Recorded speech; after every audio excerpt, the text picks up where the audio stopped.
All right, so in this video, we want to show you how to figure out your break even. So what's your break even? That's how much money you need to make every month just to break even. And what that is you're figuring out your expenses first. So what are your total expenses? And what that is rent, marketing, it's any employee that is not paid based on commission.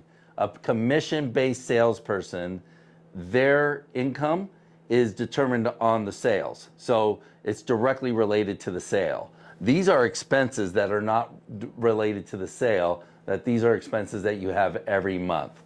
All right, so installers, suppliers, materials, all that stuff is related to the job. Those expenses come from the job that you're doing, so their pay comes out of that direct job. So how do we figure out how much money we need to make? Let's say this totals out at $25,000. So every month between my rent, my marketing, I got a bookkeeper, my own salary, if my own salary is not directly related to the job, but I'm taking money out of the company every month, trucks, vehicles, things like that. Let's say they total $25,000. Now, what I need to figure out, I'm just going to multiply that by 4. And that equals 100K. So in this case, I need to do $100,000 worth of business just to pay all my bills, pay my rent, pay everything, pay myself. And the way we figure that out is it's based on a profit margin of 40%.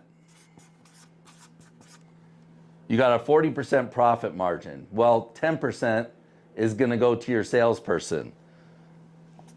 So that leaves you with a 30% profit on this job. I'm lowering it down to 25% just for incidentals, things that you didn't figure out. So figuring on every job that you're making about 25% profit, that's the money that you're going to use to pay your expenses. So you need $100,000 in sales in order to pay that $25,000 in expenses and pay the installer, pay for the materials, pay for your salespeople, pay everything else. It's important to know that number, how much you need to make, what you need to get to every month, because your goal is obviously to surpass that and hopefully a whole lot more. But the other thing we know, once we get past that number, towards the end of the month, you might give a little extra discount. You might cut your margin a little bit to get a job if you need help